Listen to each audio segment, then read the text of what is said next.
What's up, man? It's about damn time. Time for Blade Show. Time for Blade Show. Blade Show, Blade Show. Put them shoes on. I gotta lock my door first. I live up in the ghetto. Been waiting for this pretty much all year. Where's your stuff, dude? Why'd you park there? What do you mean, why did I park there? Park over there. Over there? Yeah, that's where I said where I normally park this. That's like someone else's house, man. No, that's my house. Huh? That window, that's my house. Park over there. Okay.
I'm sitting here talking to a badass. This is Mr. Jim Bensinger, and he makes some lethal shit. Lethal shit. Jim, give me a real quick rundown of what we're seeing and one of your favorites. Well, probably my favorite out of all of them is the Barongs, especially this one, which is a new one. Barong Pulo and ADC RV2 with enough hilt length to get you back on it and enough to choke up without wrecking the look of the design. Full height convex differential hardened. It's probably my favorite off the table at the moment. Most of the stuff that I do is at least a little stabby from the collie background. But it's all designed to function first and carry easy second, and how it looks is a distant third. What I notice in picking up any one of the blades is an unbelievable balance and this much weight. About everything on here is about light as a feather. I mean, it's incredible and real lively in your hand. Now, if they're not here, how do they find you? My website or my Facebook page is VermontBladesmith.com or J.W. Bensinger Bladesmith Custom Knives on Facebook. Thanks, Jim. Thank you, sir. Appreciate it. Good to see you.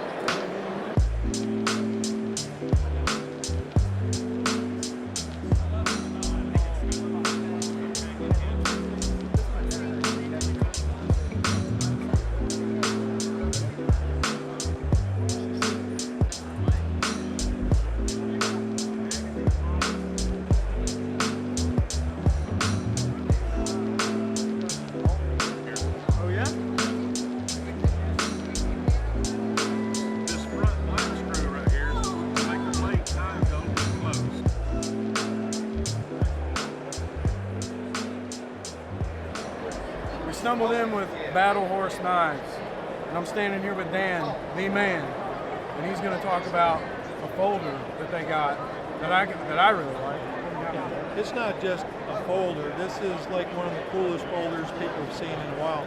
If you're heavy into bushcraft style thing or survival things, and you're in an office environment or work environment, you're not allowed to carry a large knife or fixed blade, this is the ticket right here. This is one you can throw in your pocket. Pretty simple.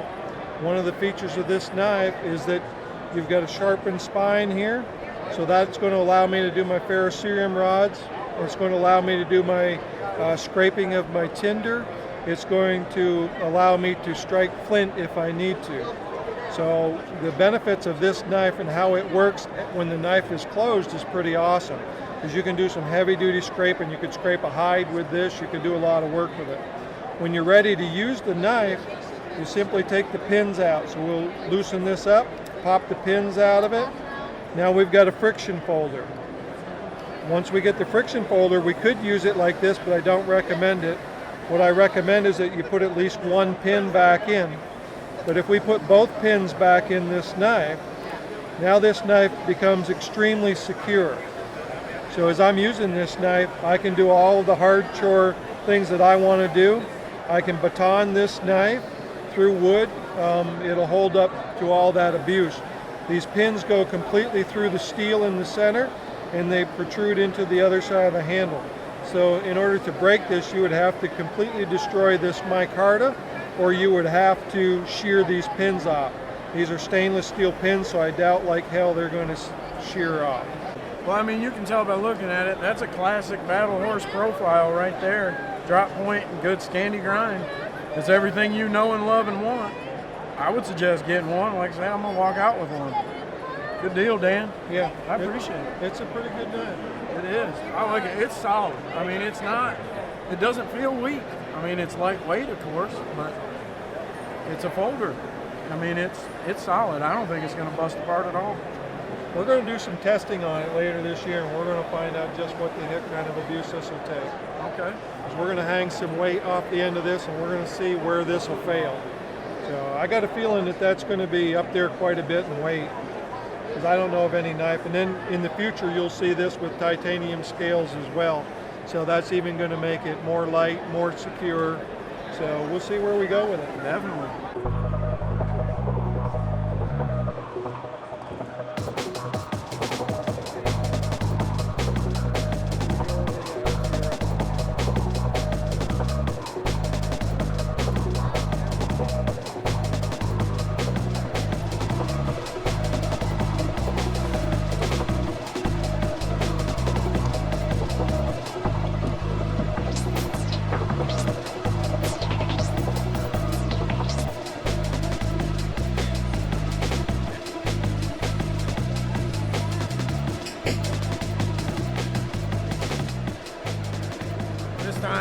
Snuck up.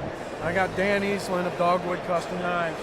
Me and Dan hung out at the Becker Gathering, and I got to look like I knew what I was doing with the tomahawk, but it's really his tomahawk, which we'll look at in a second. But Dan, I've been excited to get to your booth. I'm glad I found you. What's the coolest stuff we got behind us? You got all kinds of stuff, and I'm liking a lot of it. Well, we got the new Bowie knife. It's called the Aquila, which is the father wolf from Jungle Book. Yeah. And in the actual book, different from the movie, Father Wolf isn't killed. Matter of fact, he helps Mowgli kill Shere Khan. And he's also the lone hunter. Which, now, a lot of the guys, some of my buddies are still in the service, and they've been on me to make a field knife. So I finally gave in. And they're American servicemen, so what's more American than a Bowie knife? There you go. So, there you go. It's clipped. Yep. It's got a pronounced guard, and it's deep, but it's not tall. So if you need to make something, you can make something. And I left that guard as wide as possible, so you had lots of surface area on that finger. Yeah, I mean that's super wide. If you're making some sort of forward motion and that blade stops, all that pressure on those narrow guards right on your trigger finger is generally a bad thing. Yeah. It's got that squared off, real bushcraft famous spine there. So I mean that's a bushcraft Bowie if I've ever seen one. Yeah, I like it. I like it a lot. Oh, thank you. It's balanced really well too, really well. This is the Piranha that we did to take down on the Bushcraft Grow Wolf trip. It's small, it carries small, but the curvature of the belly in comparison to the curvature of the handle gives you a lot of leverage. So it's a small knife package, but it's got so much leverage, it'll cut like a big knife. Oh yeah. And the way the blade is shaped also, if you roll your wrist, you can get a very long cut. Oh yeah, oh yeah. And I mean, where you're running about, say, 12 inches for a 3.5-inch blade. That's a long cut. That's a big deal. And with that slight belly there, you get a little mechanical advantage, and you get a lot of leverage with that handle. So on a push cut, when you're digging in, you can put a lot more force in. You'll appreciate that. And we wanted something compact, because I didn't really appreciate how thick the Colombian jungle is. Anything that sticks out beyond your body frame will hang up, and there will be something sharp and stingy at the end of it. Yeah. So we found something that gave you a full-size handle, a small blade, but a lot of efficiency. Now I gotta ask. This is palm wood, right? Black palm. Where'd that come from? So while I was there, I made a bow. It was a flat bow, and I drew it, and wound up with 2 flat sticks. So that handle material is actually from a bow that I made in the jungle that I had broken. That's awesome. I had a feeling. That's nice. Tomahawk time? Yeah, let's do the tomahawk. Tomahawk time. I'm gonna let you do the honors there. All right. This is the new Camp Hawk. It's been about 3 years in production. So it's 304 stainless for the eye and the pole end. The blade is CPM 154, 1/8 of an inch. Weighs about 13.5 ounces without the leather handle on it. The blade comes all the way through, so not only is it welded at 4 separate spots, but it reinforces that pole end, so you don't get any spring. Right. I can drive 16 penny nails with this all day. Right. Nice broad cutting head. I'd always loved the tomahawk. It was a proven shape. There's a reason the tomahawk has been around for hundreds of years. Yeah. But they were using simple carbon steels, and I wanted to find a way to make a particle steel tomahawk. You can't forge it. There was a lot of limitations, so we finally came out with the idea of using pre-shaped pieces to give the eye and the pole end, and then that gives me that CPM 154 blade I want. Exactly. See, I said this last year, and I've said this for a long time. A tomahawk was never meant to be 6 pounds and get you through a concrete wall. A tomahawk is a fighting knife. It's a knife with a long handle. And that, to me, is what Dave has produced. I got a chance to use one of the protos up on the ridge, and it made me look good at throwing it. So if you're as bad as I am, or better, this thing is going to be fantastic. Thank you. I appreciate Always it. a pleasure. Absolutely.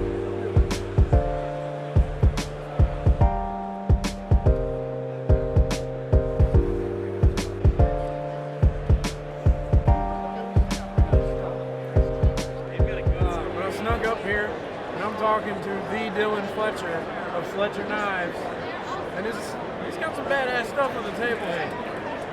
Dylan, why don't you just tell them what you just told me about how to use a bowie? Okay.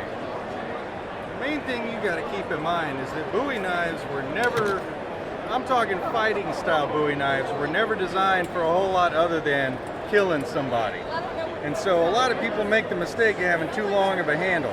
You got to have the handle tied up so that you have all that control in there, so that when you're slamming it through bodies and you're cracking through ribs and snapping sternums open and stuff, you got all that control over that knife. You also have to have this index finger choil here, so that if it gets stuck in the sternum or in between some ribs, you can wrap your finger around and pop that sucker loose with a little bit of torque and yank it back out, and then go back to the stabbing. Right. There you have it. Full-on lesson on how to really use the bowie knife. It ain't just for chopping batoning and feather sticks. I highly recommend what we call the power cut, which is where you brace your palm against the back, against the sternum, and yank it all the way down the front, because you can pop that bone right in half. And then you have access to all the good stuff. Well, after we get them dead, and we want to fillet them up, I'm thinking this guy here might do all right, carving them up. What is this guy here? That is the Zavug, which has been a long time in the making. I've actually been working on that handle for 4 years now. And the word zavug is actually a Hebrew word. In the Jewish faith, people believe that you're destined to one person by God from before you were even born. And that person is your soulmate, and in Hebrew that's zavug. And this design right here was designed to be your soulmate, no matter what size your hands are, or how big your palm is, or your fingers. You can grab that knife and it disappears right into them. It feels like it's a part of you. Oh yeah. And so that's it. Yeah. Now, it feels really good. It feels really. This is the first time I've held this knife, and it feels really good. It's light. It's balanced, and like all his stuff, it looks really, really, really, really nice. But this one has a little bit of file work on it. So if you weren't sold, and you see that, now you're sold. Now you'll want one. You can get Dylan stuff at USA Made Blades, and where else? DLT, Trading, Blade Co. USA. You can usually find some of it on Blade forums if you're fast enough, or people can email me directly, fletcherknives@gmail.com. I'm always cool with dealing directly with customers. I let people pick out everything they want. Do that. Call them. Order something. Thanks, Dylan. Yeah, man, no problem. I appreciate it. And now I'm talking to Andy Roy, maker of some of the best bushcraft knives out there. Andy, it took me all of The new model. That's the Drop Point Maverick. I didn't mean to interrupt. You see what happens? I just sat here for 45 minutes trying to choose a knife, and I finally did, and then he pulls this out. Yeah, it's just hard. You come up to the Fiddleback booth, you see all of this, you're asking questions, and all you assholes do is make it harder to choose. That's all you do. I hire specific assholes just for that function. They're doing a damn good job. I'm glad to hear it. So what's going on with Fiddleback? Well, we're making knives. We made 5,500 knives last year. We're going to do at least 3,500 this year. Nice. We got new models all the time. We got wrapped models. Saw the that. hemp wrap models to try to lower the price range I can get down to. And the machetes, we got the new machete packaging. So we professionalized the machete packaging, and we got a sheath in there now. So for the same price, $130, you get the machete, the sheath, and the whole thing is a lot better deal going on now. Right. Well, I've been blown away. I've seen some of the new stuff you guys were hinting on at the end of the year, and bringing out this year with the Kukri influence handles. Yeah. I got to feel one of those today. When I first saw it, I didn't know how it was going to feel. It looked like it would feel good in your hand, but you don't know. But when you do get it in your hand, it disappears in you. It's nice. Like all of your handles, which makes it a bitch to pick one. So I don't help on the picking. No. But, man, it's a blast. It's always fun to come over here and talk to you guys. I've got one now. I'll probably be getting, 10 more. I'll probably never stop from there. I like this guy. But anyway, a video will come for the Asp. I know that's a tried and true. That one's pretty popular, right? Yeah, that's part of our bushcraft tactical line. I want to make a knife that's okay to use for bushcraft, but still very good for tactical work. And so the Asp is that way. You can get it in a lot of grips that a normal bushcraft knife you can't get into real easily. Well, that's kind of what drew me to it as a bushcraft knife, because it felt, versatile. I could hold it any way I wanted to. That's right. So is that a good introductory? Is that a good one? Yeah, I think that's a good introduction. Awesome. That's what you picked? Yeah, that's a pretty good job. That's one of my favorite models. It took almost a damn hour to pick it. So. Yeah, he was over here a long time. All right. I just let him stew. Yeah, that's all he did. Looking over my shoulder every few minutes. But thanks, man. Thanks for getting on camera with me. Maybe we'll do this again? Yeah, definitely. And I'm sure I'm going to buy more knives. Awesome.